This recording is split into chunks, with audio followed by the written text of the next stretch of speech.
ஜனநாயகன் படம் வந்து தெலுங்குல பகவந்த் கேசரி ரீமேக் தான் சொல்றாங்க. நெறைய பேர் என்ன சொல்றாங்கன்னா, அந்த படத்துல அதுக்கெல்லாம் சென்சார் ஈஸியா கிடைச்சிருச்சு. அதெல்லாம் வந்து பெருசா ஒரு சர்ச்சைக்குரிய கருத்துக்கள் எதுவுமே இல்லாத மாரி தான் இருந்துச்சு.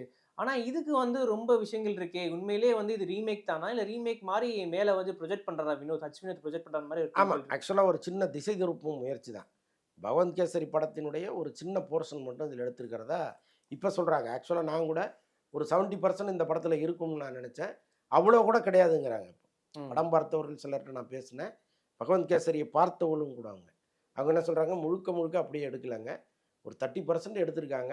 பாக்கி எல்லாமே அச்சுனத்தோடைய இன்புட் தான் அப்படின்னு சொல்றாங்க. அப்ப அதில வந்து நெறைய அரசியல் பேசியிருக்காங்க. இந்த அரசியல் பலரை கட்டாயமா உறுத்தும். ஒருவேளை இந்த தகவல் எங்கேயாவது வெளியில போயி, அரசியல் ரீதியா நமக்கு வந்து விஜய் ஒரு பெரிய அச்சுறுத்தலா இருப்பாரு. ஏன்னா, இந்த டயலாக் எல்லாம் வெளியில வந்ததுன்னா, விஜயோட மாசு எங்கேயோ போகுங்கிறாங்க.